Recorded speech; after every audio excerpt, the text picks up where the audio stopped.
Welcome to the Strategic Thinkers Podcast, where we navigate the real path to business success, your path. Each episode brings you actionable strategies and real stories from entrepreneurs who are building their business their way. My name is Sean Atkinson, and I'm your guide through the process of making the inconvenient convenient. Because when you can make the inconvenient convenient, people are willing to pay you for it. The more convenient you can make it, the better the experience. And that's where you make real progress.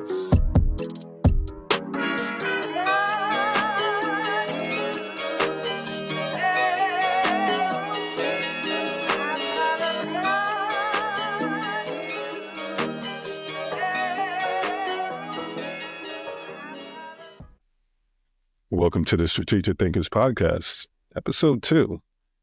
Today we're going into the F.I.R.S.T framework. And the F.I.R.S.T framework is the first stage in a 3-stage journey or path covering the business evolution, the path to 6 figures. The first is really about establishing your foundation. First is focus, finding your sweet spot, finding a solution that you want to bring to market. Identify, as in identify your target audience. R is research, and that's researching market needs. S is structure. That's basically your business model. You're putting a structure in place. And T is test. You want to test the idea that you have for the viability of it being a solid business opportunity. And once you have that set, that gives you the basics of a foundation that you would need to be able to understand your product or your service enough to launch your product or service in a way that validates your idea and turns it into something that you can not only bring to market, but you can bring home a profit with.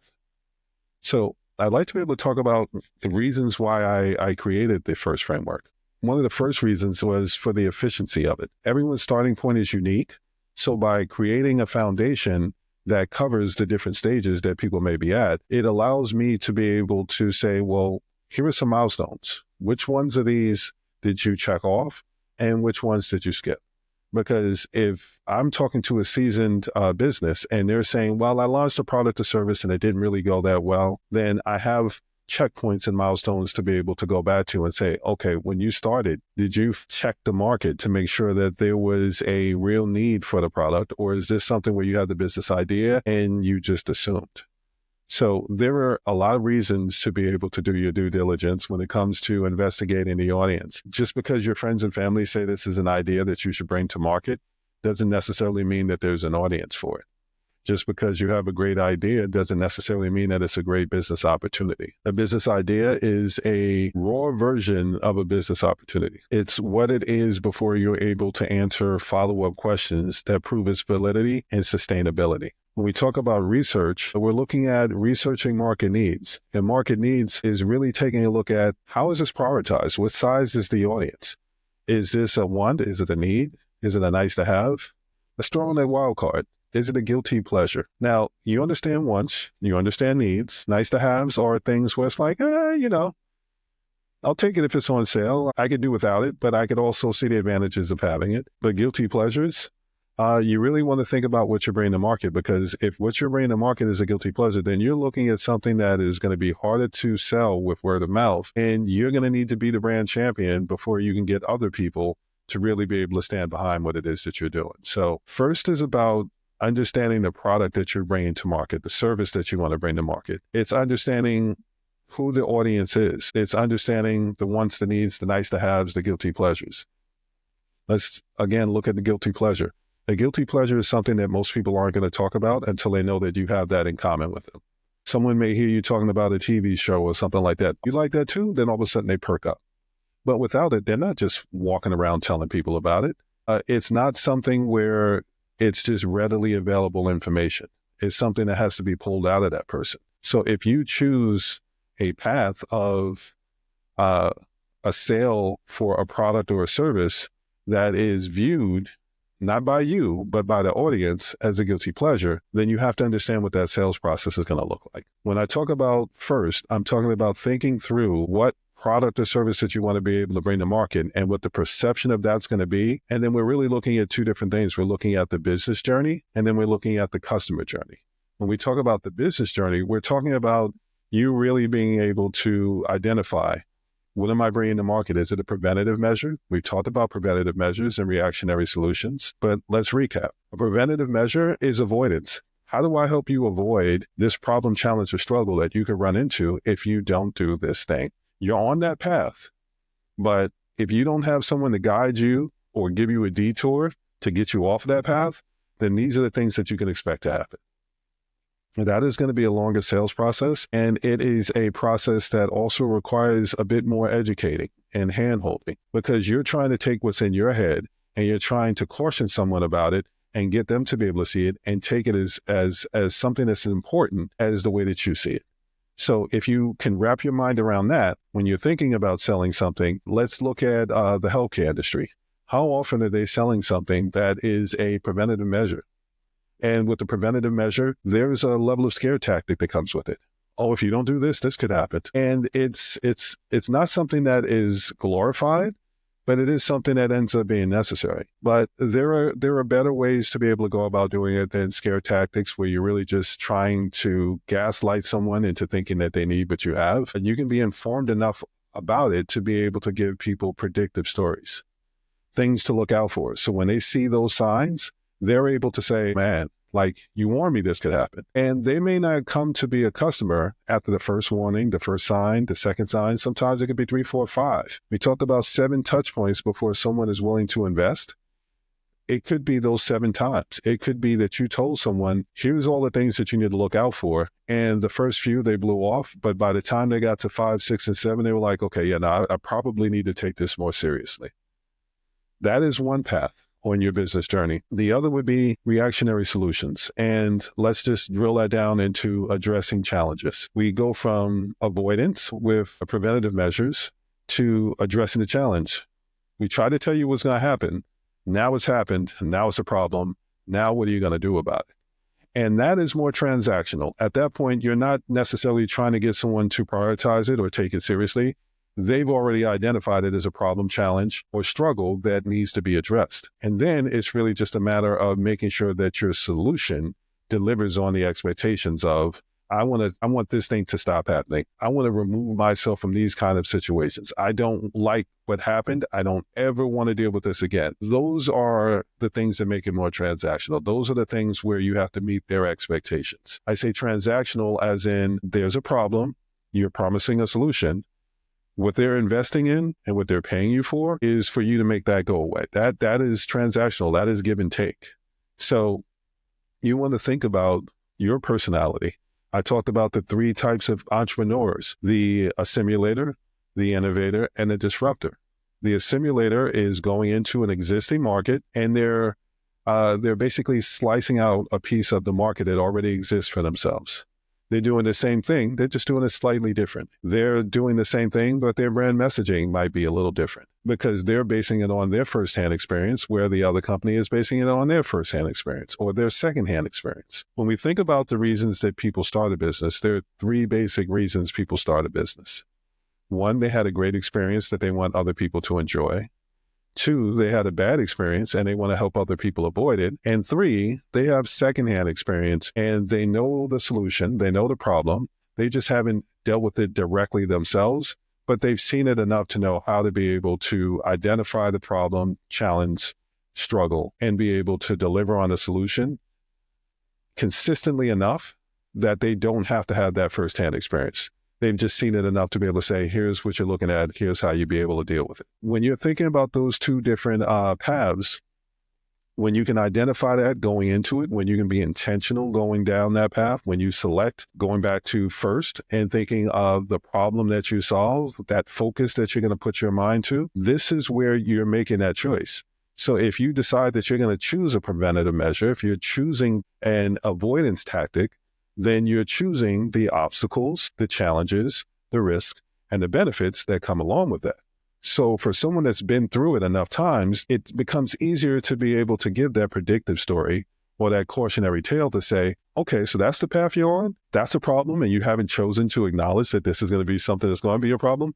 Let me tell you some of the things to look out for. And the more accurate you can be, the more you are able to, let's switch it over to the customer journey side of it, the more you're able to get that person to know, like, and trust you. The more you're able to describe what the things to avoid are, the more you can make someone aware of it, consider it, and then when it comes time to make the decision of whether they want to avoid it or they'll deal with it once it happens, that's the decision-making process. That's two different ways to look at the customer journey, but then there's the two paths of the actual business journey. So now let's fast forward. When you think through, regardless of whether it's a preventative measure or it's a reactionary solution, regardless of whether you're teaching someone how to avoid something or address a challenge once it already exists, the steps, the process is pretty much the same for the most part when it comes to what you have to do to bring it to market and to get yourself ready for it. So when we're thinking about foundation, I almost listed as four legs to a table. The first is identifying a challenge. The second is creating a solution. The third is being able to deliver the solution with a level of consistency. And the fourth, that makes the table steady instead of something that wobbles, is creating a great user experience while you're delivering that solution with consistency. A lot of people are able to take care of the three. And the reason I say it's like a wobbly table is because their sales go up and down. They're able to drive in some customers, but they're not consistent enough with it. And they're not consistent enough with it because they probably built their business out on one or two use cases, as opposed to understanding that just because you built something to be used a certain way, whether it's a product or a service, it doesn't mean that it's limited to that audience. There could be other people that find it and decide that they'd like to be able to test it out and use it for completely different reasons. There is a saying that everything was going right until people. We are creatures of chaos to the extent that when you give someone something, one of the first things that they look at is not just how to be able to build it up, but what happens if this goes wrong. As you get further through life and in general, you start to realize all the things that can go wrong. The more you see, the more you realize you don't know everything that you need to know. And it becomes something where you can get jaded and you do want to know what the pitfalls are and the downside is to something, despite the fact that someone's telling you all the upsides. So when you're thinking through the problem that you're going to solve, the solution that you're bringing to market, the way that you're able to deliver it consistently, if you don't create a good user experience, then you're leaving the narrative open to interpretation. And leaving the narrative open to interpretation leads to people telling one of a variety of stories. One of the most popular stories that people tell is, I got this for a steal. And that devalues the product or service that you brought to market. When you think about it from the standpoint of someone that didn't create a great user experience and it was just iffy and people couldn't validate it, then you're almost giving the equivalent of a garage sale. And when you put something out at a garage sale, even when you put the price tag on it, someone's still going to pick it up and bring it over to you and say, how much does this cost? Or how much do you want for it? You want to be able to put something in place that makes someone realize, I put some thought into this. And I thought about all the ways that you could use it. I thought about the value that it brings. And this is why I put the price tag on it that I put on it. So we talked about focusing on the problem that you solved, identifying the target market. We talked about researching the market need. Now we're talking about structure. If you don't have structure in place, and you put a business out there where you have a product or service, but there's no structure, then you have a garage sale, for a lack of a better way to put it. And that garage sale is going to have people come up where you put together all of these great things and it has sentimental value to you. It's your baby. It's your great business idea. And you put a price tag on it and somebody comes right over to you and they pick it up and they say, how much do you want for this? Despite the fact that you've already told them how much it cost, because that's your perceived value.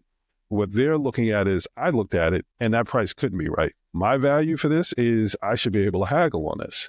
And that's because for some people, if you have a business, let's say, for example, when we're thinking about the things to consider when you're bringing something to market, do you have a storefront? If you don't have a storefront, then again, that kind of puts you back in the garage sale position. And when I say storefront, it doesn't necessarily have to be brick and mortar. It can be, do you have a website? I can't tell you how many times I talk to people that are small business owners, entrepreneurs, side hustles, and I ask, how do you process your orders? And some people will say, oh, well, I just do it through direct messenger. I don't need a website. That is a ticket scalper type of experience. There are some things you can get away with doing that with, but the higher the price point, the more the people feel at risk, because there's no place that they can go back to if they don't get the experience that they want. And the way that I describe it is like going to a concert or a sporting event, and you got the ticket scalper out there, you've got the kiosk, and then you've got the store. Now, the ticket scalper, the price is going to be cheap, but the risk is higher. The kiosk, granted, it's not somebody that can just walk away. Like if you get up to the gate and it's not what you think it is, that person may not be there, but at least there's something there where you can say, you know what, I did some due diligence. And then there's a store where you're going to pay full price, but you know, if there's anything wrong with the ticket, when you get up to the gate, you're going to be outraged and you're going to go back and make sure that you got everything right. So when you think through what you're bringing to market and what the experience would be for someone, the higher the price point, the more you want to put in place so that people can see where the money's going. One of the things that I tell people is if you're selling something for over $100, you should probably have a business email.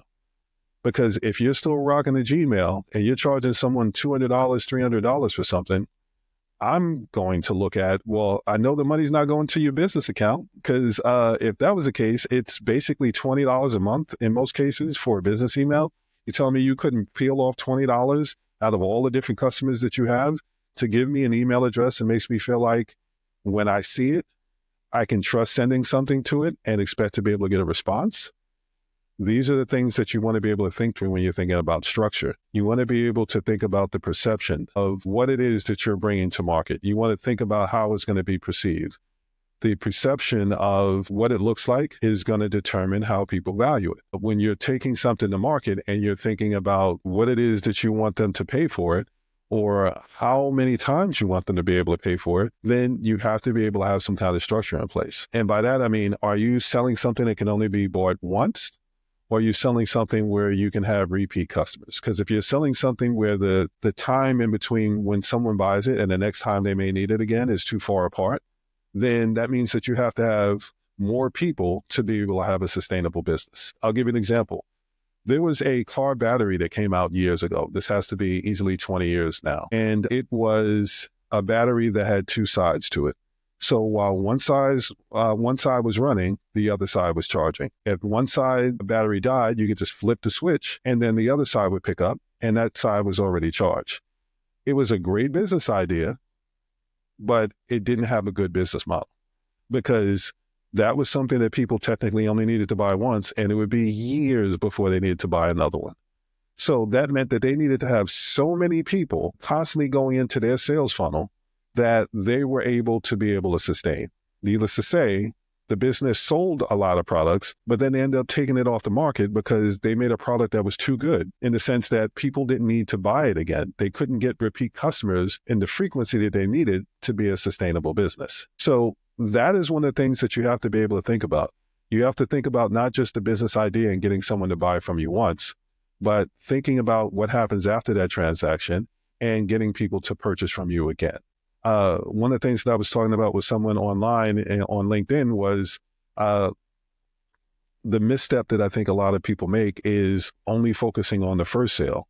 And the reality is it's more efficient, not just from a pricing standpoint and running a business, but from an operational standpoint. If you take the time to educate someone and you win that business and you get that customer, and then you don't do anything to nurture that customer or that relationship, and that person only buys from you once, then you have to start that process all over again with a new person. So customer acquisition is something that ends up being a costlier process. But if you bring something to market that allows you to be able to sell something one good time, and then you just nurture it after that, and you have a great result and relationship with that client, then you not only get that person to be able to buy from you again, but you increase their chances, or your chances rather, of them going out and telling other people about it. So we talked about the 4 legs to that table of that foundation that takes you from starting from scratch and gets you to the point where you can get up to that next level. That next level brings its own level of challenges, but at least this way, instead of going back to scratch, if anything goes wrong, it gives you the version of 3 steps forward, 2 steps back. You may have got knocked 2 steps back, but you moved 3 steps forward. You're still ahead of the game.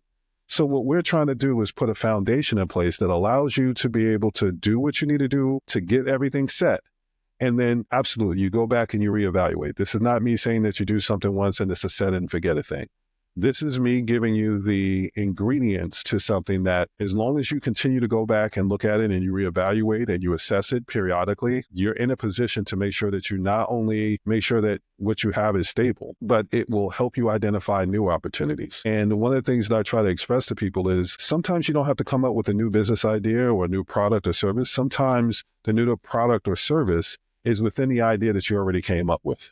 It's just a new use case that you may not have thought about. And if you take the time to listen and engage with that customer after they invest in your business, then it opens the door for you to find out new ways to be able to sell the same thing that you don't have to create anything new. You don't have to throw a whole new budget into. It's something that already exists. And now you're just tweaking your messaging in a way that allows you to be able to sell to that new audience segment. Because let's think about it. How many times have you been a customer of someone and they got to a certain point, a certain size, you enjoyed the product or service that you had, but then at one point they all of a sudden decided that they wanted to branch out. And when they branched out, it's almost like they left their original customers behind and started focusing on the new customers so much that they stopped really doing any kind of engagement and seeing to the people that helped them get to the point where they are now. A use case example, someone that rolls out new products or services and you go to the website and they change the whole user interface. So you go to the website, you got a habit, a ritual that you know, when I want to do something, I can go here, check this, do that, and I'm done. When they change the user interface, then you end up finding yourself trying to find everything all over again. I'll give you an example. I have an iPhone. Apple did an update. I went to go onto my phone and I started looking for stuff and I couldn't find anything. And at first, it didn't even occur to me that they did the update and that's what the issue was. I had to go online and realize, oh, they changed they did the update and they moved where things are. So where I went to put something in and it was asking me for my password, I'm like, okay, well, I can just pull the password up. Passwords was moved. That's not a very good user experience because you're not honoring the existing customers. You're too busy focusing on the update and the so-called improvements that you're making. For someone that's a traditional customer, they may not see that as an improvement. I like the way I had it. Who told you to go in and start messing with things? Who was that for? I'll give you an example. I went to actually shoot this video and I realized the way that I had everything cropped and set up, I had everything preset. And then when I went to log in and start recording the video, everything seemed off. Like the camera shot was wider. There were things that were different. And I reached out to support and Lester Hart, Riverside got right back to me and they were able to say, well, here's what you do to be able to get everything set. You can crop the image and you can be able to get it right back to the way that you want it. Now, my initial reaction was, well, what did you do? Because I know I had it set and you must have done something. And then the business owner in me thought about it and said, okay, I realized what probably happened. There was a whole different audience segment that probably complained and said, well, I wish I can get a wider shot. Where I was trying to narrow in my shot so that I could focus on being the talking head in this video so that people could pay attention to what I'm saying and not be paying attention to everything going on in the background. So I went from being irritated that they changed the user interface and made more work for me to thinking as a business owner to say, okay, you probably did that to be able to accommodate a wider audience and make sure that those people felt seen too and felt heard. I can say that as a business owner, but as a regular consumer, someone might not take it that far. They may limit it to, you changed everything and you messed things up for me. And that is something that can affect the user experience. And that is something that affects the lifetime value of that customer because they may feel some kind of way about it to the point where they stop talking you up or they may leave a negative review or testimonial. It can go a lot of different ways. So when we're thinking about structure, you want to think about how you're going about your business. You want to think about the perception of the things that you do, not just on what you bring to market, but what happens after the purchase. You want to think about all the different ways that things can affect your business beyond the things that you're currently looking at. So preventative measures isn't just about making sure that you're addressing their challenges and struggles and being able to predict what's going to happen for the audience. You also want to put preventative measures in place for your business. Because when you can put the preventative measures in place and you can say, well, I know that there's a chance that this can happen. So I'm going to put this in place and I'm going to have a backup for this. And I'm going to make sure that I strategize for that. Putting those preventative measures in place frees you up to be able to address the things that you didn't see coming. And when you're not overwhelmed by the day to day, then it allows you to be able to respond to those things in a way where it doesn't give someone else some anxiety. So, for example, have you ever called into support and had an issue and you can hear the person reading off the screen and clicking because the instructions say, well, if this doesn't happen, then try this. And if this doesn't happen, try that. And you know that they're on steps 1 through 5, and you've already done steps 1 through 5, and you're really up on 6, 7, 8, 9, 10, and you're just like, can you skip past those things and just get to, yes, I've already done that. Yes, I tried that. I understand they're trying to troubleshoot, but at the same time, there should be flexibility to the point where if you tell someone, I've already done these things, that when you ask for support, they're able to pick up on where you left off so they can get you where you want to be able to go. So these are things that you want to be able to think about when we're thinking about structure. And when it comes to testing, when they roll things out, test it on a smaller group. Let people know that you're doing testing. If you're an existing business and a seasoned business, let them know, listen, we're beta testing this. So for all these people that wanted this thing to happen, wanted this improvement, wanted this add-on, here's a chance for you to be able to test it out and tell us if we got it right. For those that aren't interested in that, everything's going to stay exactly the way it is for you. That opens things up for you to make sure that you hold on to those brand champions that you've already worked on nurturing, and then creating new ones based on the fact that you're making sure that everybody else feels heard that were part of that other audience segment. So when I say that there are preventative measures to put in place, the preventative measures is making sure that you don't alienate the existing customers that are keeping your business afloat. When we're talking about looking at ways to be able to grow and scale, then that's where you start looking at the use cases. Again, you may have brought something to the market and you thought of 3 ways. But the longer you're in existence, the more you start talking to different business owners and you grab feedback and you get the feedback from the consumers and you start hearing back, well, I got this for this, but then I realized I could do this and this with it. Those are use cases that you don't have to create a new business idea for. Those are use cases that you can monetize. And again, it already exists. So really all you're doing is putting a couple of things in place to make sure that it lines up with what you already have and that it meets the expectations of the new audience that you're trying to meet. Without overhauling everything that you already have in place, these small tweaks open you up to a new audience. And when you test that audience and you get that validation, that's where you can grow and scale. So I don't want you to think about this as something that is only meant for early stage businesses. It's meant for seasoned businesses as well. Because if you're thinking about launching new products or services, if you've hit a point of growth stall and stagnation, you're like, okay, I'm doing everything I can with everything I already have. I need to find something new to be able to cover. I hired new people. I've got more expenses now. One of the things that stand out, and since we're still on structure, let's talk about the people that have operating costs that exceed the basic budget that they would need to have. If you're someone that is generating $100,000 in revenue, but your expenses are $90,000, how much money are you leaving behind to be able to pay yourself? So by putting a foundation in place, you're allowing yourself to be able to be more efficient, which brings down the operating costs and allows you to be able to get more customers and hold on to those customers. So if you're saving on the operational costs, you're being more efficient and you're creating more brand champions. That's less money that's going into your budget for, say, paid ads. That's less money that goes into marketing. And that allows you to put more of that money back in your pocket as a profit and allow you to be able to pay yourself. Because when you're starting out as a new entrepreneur, and there are some people that are in business for years and they're still not able to pay themselves what they wanted to be able to pay themselves, because what they built is a business that they can run. What they didn't build is a business that they can own. And when I say own as in something that allows you to be able to pay yourself what you want to be able to pay yourself, allows you to be able to take a step back so that you're not needed for every single part of it, from the day-to-day things to every decision that needs to be made. You should technically be able to get to a point where you're able to take a step back and then actually reward all the people that were around you. When it comes to being an entrepreneur, a lot of sacrifices are made with friends and family. Let's just talk about some of them. When you first start a business, a lot of people rely on their friends and family to keep them afloat. They will reach out to their friends and family. If you have an online clothing store, how many people reached out and asked the person to buy something, as opposed to giving them something for free and allowing them to be technically employees or brand champions that go out and tell everybody else about the product, but they didn't have to pay for the privilege. If you employ them as a brand champion and you give them the product for free and they're out wearing it and they look good wearing it and other people ask them about it and they point them to the website so that they can get another sale, that puts you in a position where you went from the closest circle of friends and family to friends of friends, and those friends of friends end up telling somebody about it, and then you continue to be able to grow out and scale from there.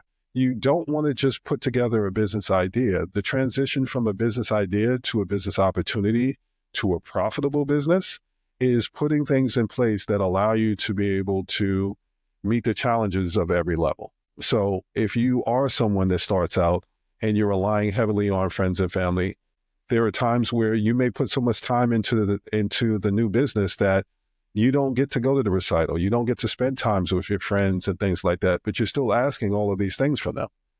By putting this foundation in place, you not only validate your business idea for yourself, but you validate it for all the people around you. And when you validate it for them, then it gives them more reason to feel comfortable helping to support you.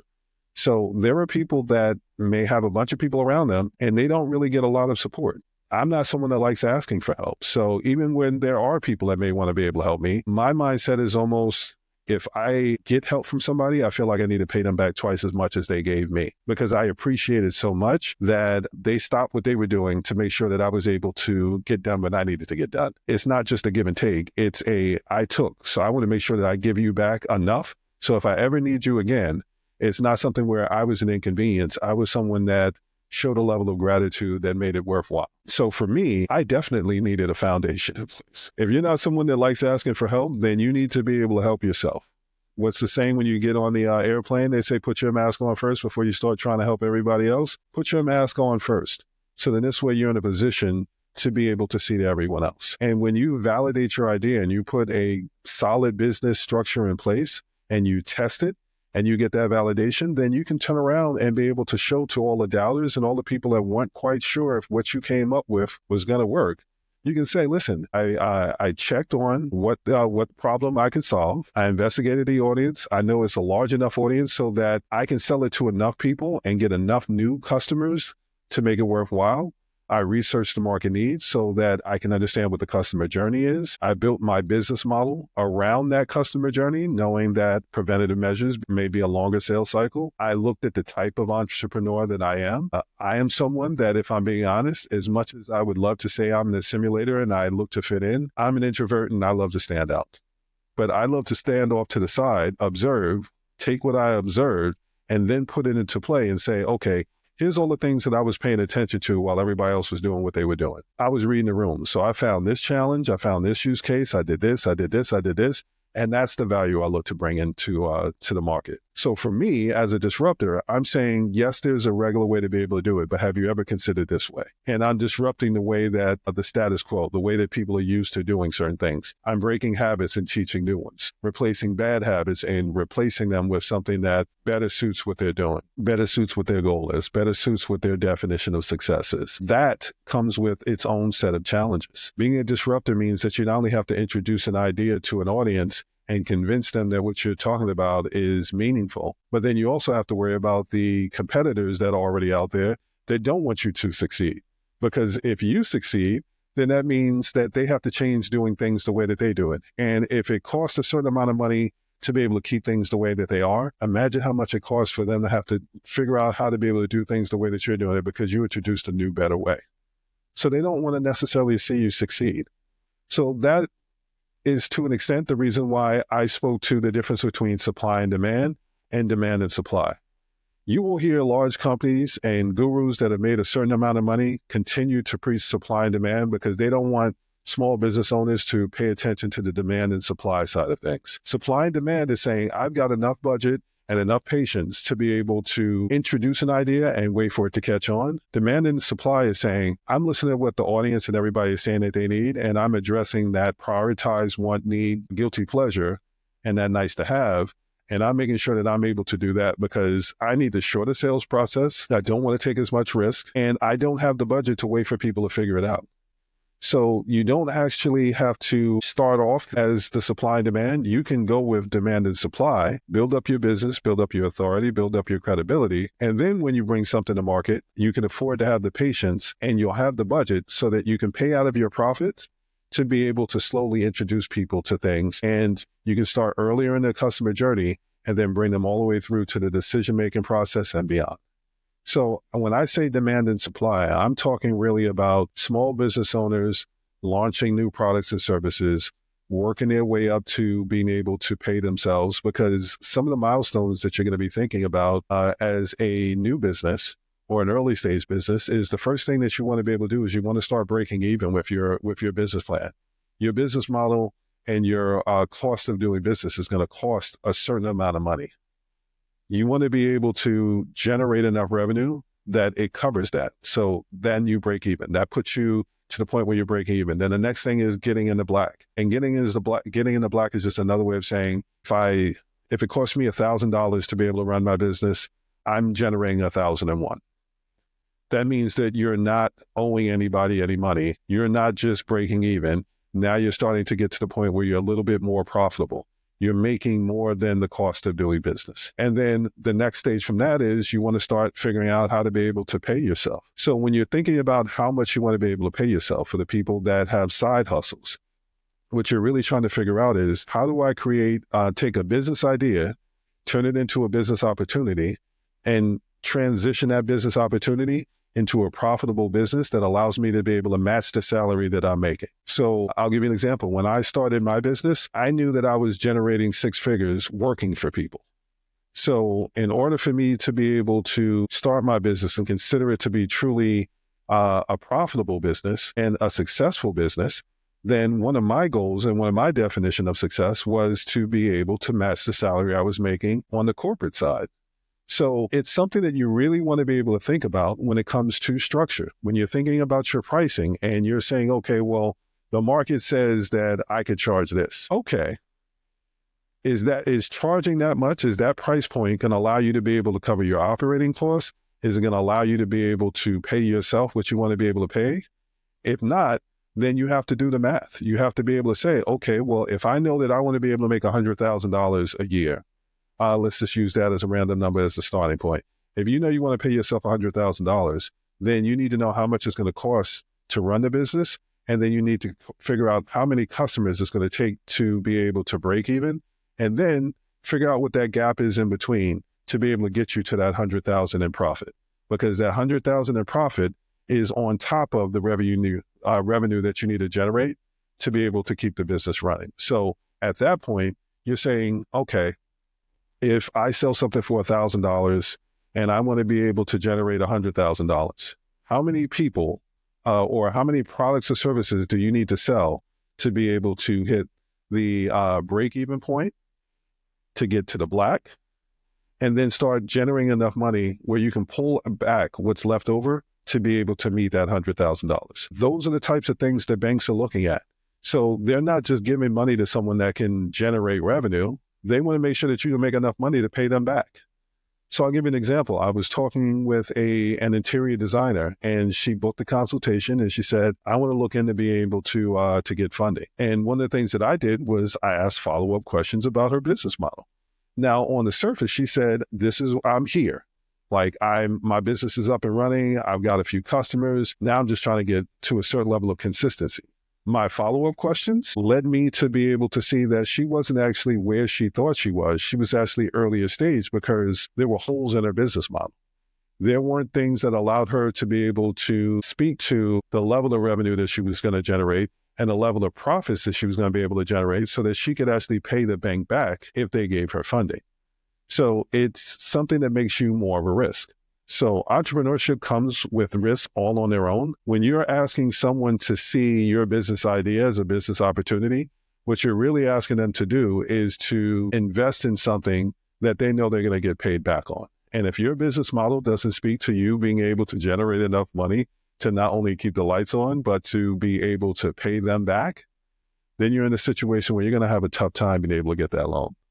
That's when you start leaning on personal property and personal credit and all the other things where you may have to lean on that or borrow money from somebody in your friends and family to be able to get them to be able to cover those expenses. So again, let's bring it back to test. When we're talking about testing and validating, you want to be able to put a business model in place that says, yes, I can be profitable with this and forecast a certain amount of sales. You're not going to know it 100% because the reality is technically it takes 1 year to be able to go through the cycle.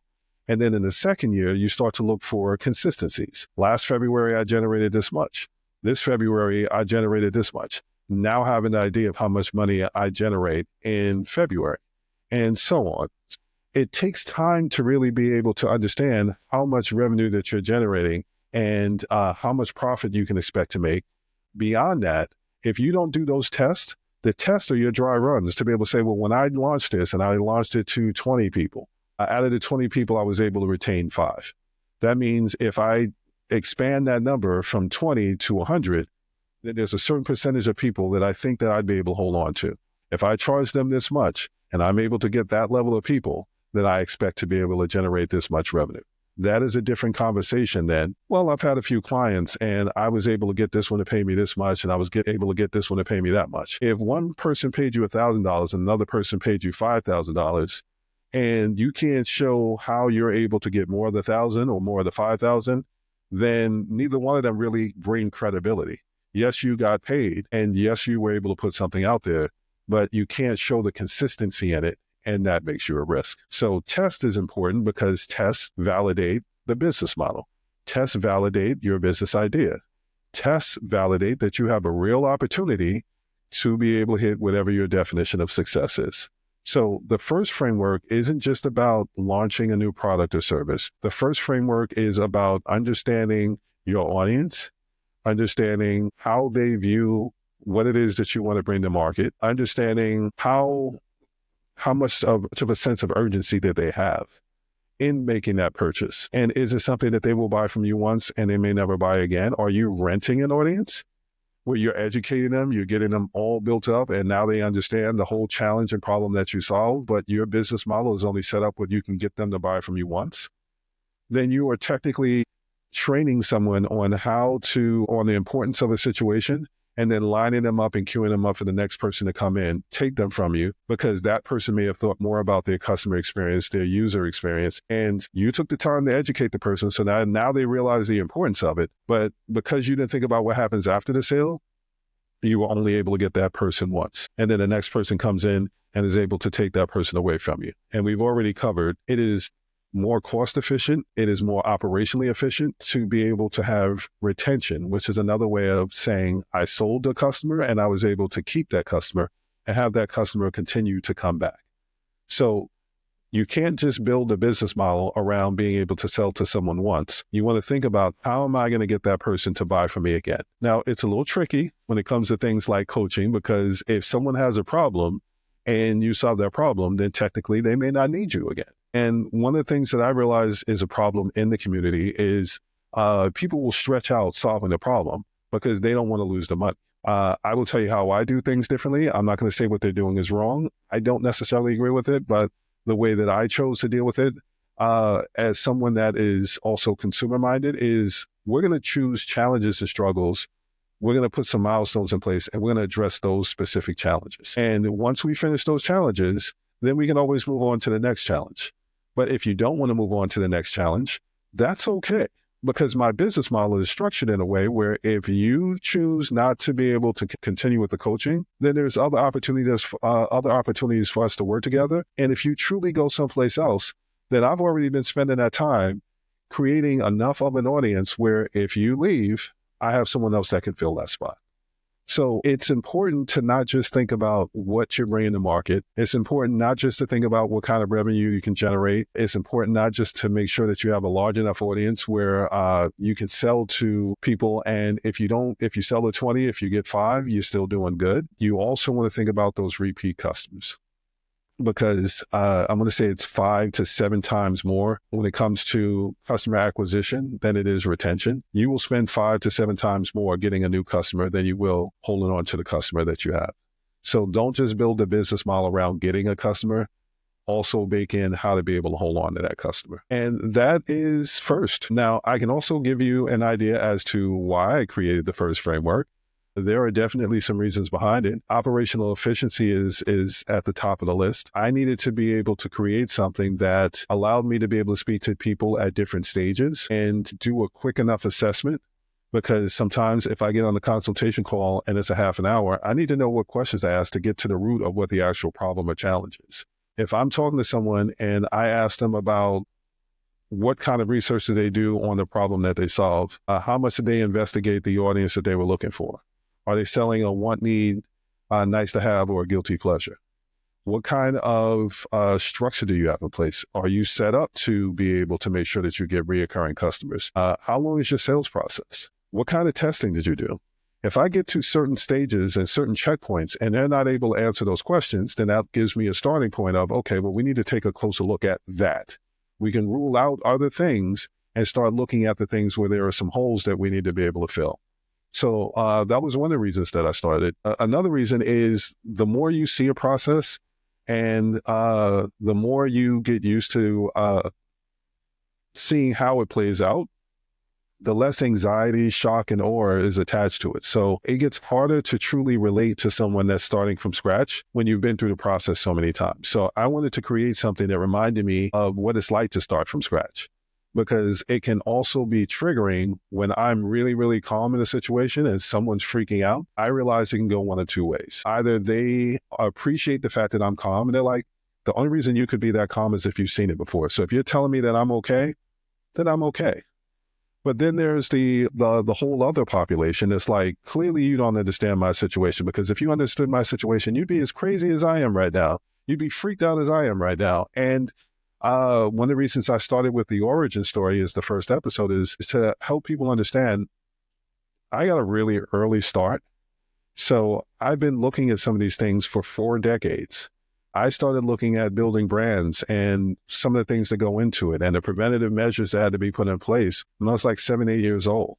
So I'm not looking at this with fresh eyes as far as this is the first time I've seen it. When I'm saying it's going to be a right and all you have to do is, it's because I've seen so many different variations of it that I'm pulling from different use cases to be able to apply this piece and this piece and this piece to bring it all together to be able to say, I understand where you're at. I may not know the exact situation step by step by step, but if I'm able to cover 3 out of 5 of them, then I'm just looking for you to fill in the other 2.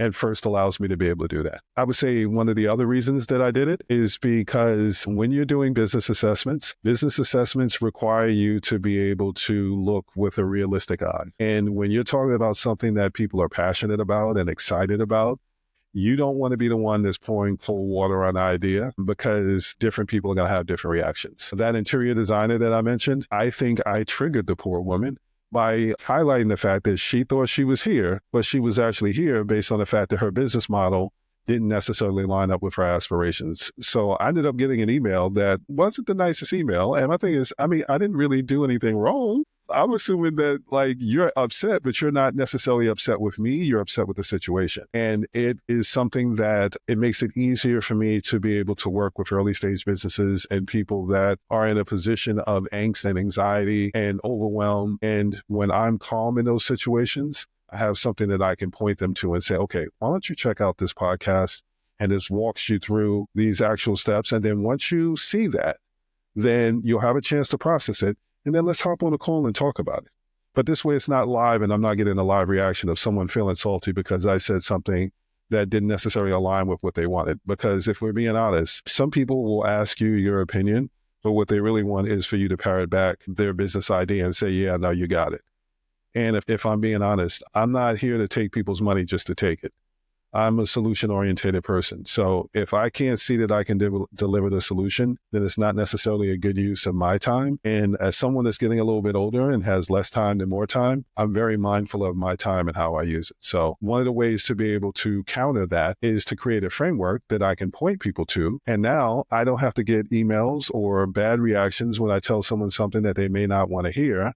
I can point them in the direction, they can have that reaction. And if they want more of a deeper conversation or to follow up, then we can go ahead and book that consultation. So I'm not here to break anyone's spirit. I am here to plug the holes in their business ideas so they can go from a business idea to a business opportunity to a profitable business. And then there's also the seasoned businesses. F.I.R.S.T framework is something that reminds people that they probably skipped some steps and they need to go back to the beginning or back to the basics before they can get to where they really want to be able to go. So there are businesses that want to grow and scale, and they're still building their business off of their original business model. And they might be 5, 6, 7, 8, 9, 10 years. I've talked to people in so many different periods of their business journey, and they're still going off of their original business model. It is very, very important to reevaluate your business model or the FIRST framework periodically throughout your business because industries change, the audience changes, expectations changes, innovation changes. We're in a period now where there's AI. Think of all the businesses like copywriters and all these people that feel like their jobs are in jeopardy because they built their business model around something that relied on them doing something one way. If you build your business model around something that has multiple use cases, then when AI comes out, then you can kind of transition. If we're talking about AI as far as copywriting, then what we're looking at right now is you may not come up with the original script, but you can proofread it and you can guide them on how to be able to create prompts that gets them what they want. You can guide them on your thought process on how you put together content and be that coach. It takes it from you being the one that's doing the work to you being the one that teaches them how to do the work. Again, it's not necessarily that the game changes. The only thing that really changes is the process of how you go about doing something. So if you think about the different use cases that are possible and you bake that into your business model, you make it flexible enough when things pivot, then you're able to pivot with it. If you do something that's stringent, then you put yourself in a position where you're not going to have as much room to work. I'll give you another example. I spoke to a business owner who had a very niche business. It was niche on top of niche. They were doing antique dolls, and they do great business, but there's a limit on how much business they can do. They can only take on but so many clients because what they do is very specific and it's trademarks. There's also concerns about teaching someone else how to do it. When you have something trademarked, you don't want to necessarily give somebody else the same information because then it opens the door for you to have to worry about the trademark and things like that. So they built a business that had a great business idea. The business model was solid to the extent that they were able to, their business model was built for them to be able to work a certain way. When they went to grow and scale the business model wasn't aligned for them to be able to do that. Because when they started it, they didn't need to be able to do it full time. It was more of a side hustle job. But with the economy being what it is and people losing jobs and things like that, when the jobs ran out, they needed to be able to go into it full time and they wanted to be able to scale out the business. But there are just so many hours in a day that you can spend doing something without burning yourself out. And then once you burn yourself out, then that affects your ability to be able to be consistent. And if you can't be consistent, then it affects the user experience. And then eventually people stop wanting to come to you because it's not a great experience. So again, look at your business model, look at what you want to be able to bring to market. Are you selling a preventative measure? Are you avoiding a challenge, a struggle, something that someone may not want to be able to deal with? If that's the case, be a good storyteller. You have to be able to give someone the visual of something that hasn't happened yet. If you're not a good storyteller, then you may want to look at being someone that addresses a challenge because that person will be able to have the story. And all you're doing is saying, yeah, I understand. Now, you do need to be able to express how you can solve that problem, but it takes the onus off of you when it comes to that part.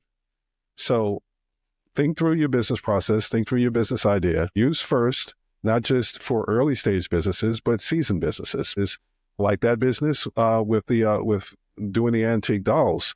That business was around for a while and they made really, really good money. But now that they had a different need and that need wasn't aligned with that business model, the best that I could do was just walk them through how to be able to scale and the risks that were going to be attached to it.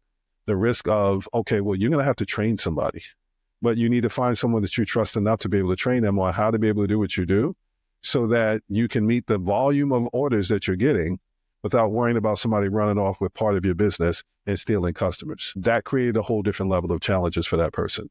So if you're flexible with the way that you put your business model together and you use FIRST, whether you're a new business or you're a seasoned business, it's good to be able to evaluate as a seasoned business, based on my business model, could I scale this if I want to? No. Well, then what do I need to put into my business model now to make it so that I can get where I want to be able to go? And it gives you the time to be able to put those things in place without taking a step back. So FIRST is really about providing sustainability. It's teaching you how to be profitable. It's teaching you how to be able to get the support from the people around you by actually being able to show them what your business idea is and why it has legs. And then it's also a way of saying thank you to all the people that support you along the way, because once you're there and you're able to validate what it is that you're doing and you have a system in place, then it gives you some free time.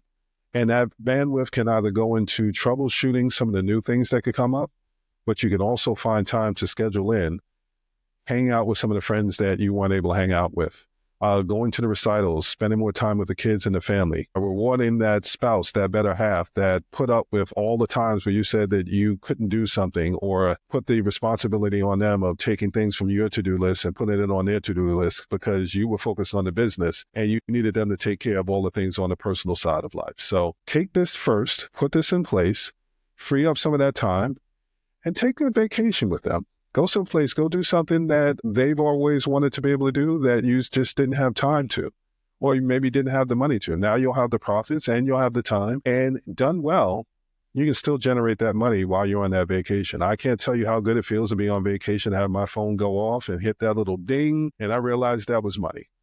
So these are things that you can put in place. These are the foundational elements that will allow you to be able to build a profitable, sustainable business that validates your idea, whether it's you putting your funding in, friends and family putting funding in, going to a bank. You want to be able to give people a reason to believe. And it's not just the people that are going to be funding the business, it's also the audience that you want to sell to. Because if you're not confident in what you're doing, then they have no reason to be confident in giving you their money. And it takes you from being in the expense mindset of how much is this going to cost me? When you know the value that you bring and you know how to be able to relay that to someone, it goes from being the expense mindset of how much is this going to cost me to the investment mindset of focusing on the result. Well, I know when I invest this, I'm going to get this on the back end. So this makes it totally worthwhile. That removes people worrying about the cost as much and keeps them focused on what the results are going to be. And when you have a great user experience that reminds people what the results are and shows them how they're making progress, then it continues to be able to create that narrative that makes it easier for them to repeat back to someone else and get you word of mouth sales and get you brand champions and get you people that want to come back and purchase from you again. And these are the things that lead to a sustainable business. So I hope you found this helpful, useful, insightful. The next stage of this three-stage journey is pause. And pause is really about taking a look at the use cases that you discover when you do your test and coming up with a way to evaluate, am I bringing the right use case to market? Like I said, sometimes you'll come up with a great idea and you test it out, and then the audience comes back with something and they say, oh no, we realize you want to do it this way, but with this use case, I can do it this way. And I really want your product or service so that I can get this kind of result.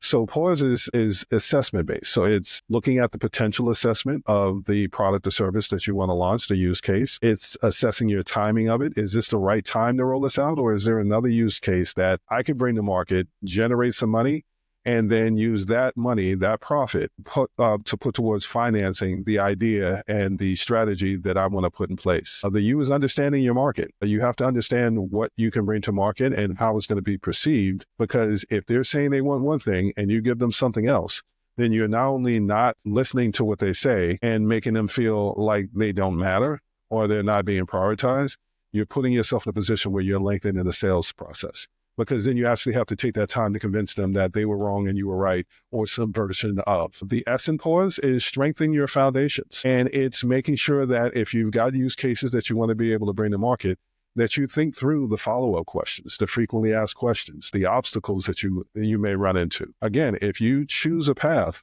you should have a pretty good idea of what you're going to be facing on that path.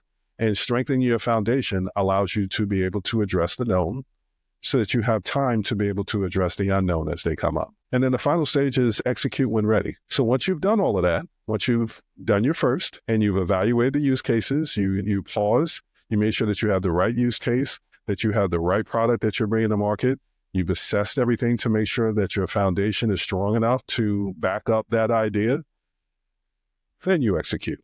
But before then, you pause to make sure that you have it right so that you don't go to market and then you find out that you don't have everything figured out the way that you wanted to, or at least 50% of it, because there's nothing like going to market, getting your business up and running, and then you have to do some kind of rebrand because you ruin that business name based on giving bad user experiences. I've actually worked for a company that had to change their name because of their business practices. And it's a sad, sad thing when you put that kind of work into building something up and you either have to change your name or you have to revamp things all over again because you skip steps. So the frameworks are milestones and checkpoints that allow you to be as creative as you want, because it's telling you, as long as you do these things somewhere in there, it at least makes sure that you stand a chance with your business idea of turning it into a business opportunity and turning it into a profitable business and then a sustainable business. So first, we've covered this week. The next episode will be pause. And then the one after that is actually going to be timed. And that's making sure that your timing is right to actually be able to bring that to market and using that time leading up to a launch to make sure that you have all the things in place to hit the ground running. And I've got some stories for all of that because I've got stories on top of stories of all these different experiences that I've had over the years. So if you found this helpful, please like, share, and subscribe, and leave some feedback. Leave a review. Let me know what you think. If I'm on the right path and I'm explaining things in a way that makes sense, let me know. If I'm still being too complicated and using too much industry jargon or I missed something, helpful to know, I will go back and make the adjustments so that I'm always bringing value, because that matters to me. But until then, I want to thank you for your time. I value it. I will see you next time. Thank you for tuning in to the Strategic Thinkers Podcast. Remember, when you can make the inconvenient convenient, people are willing to pay you for the experience. The better the experience, the more they'll not only pay you, but help others pay you. Serving as brand champions. My name is Sean Atkinson, and I'm wishing you well on your journey to your definition of success. If you find this podcast interesting, helpful, worth the listen, like, share, and subscribe. Leave a positive review so people know to check it out, and I'll see you next time.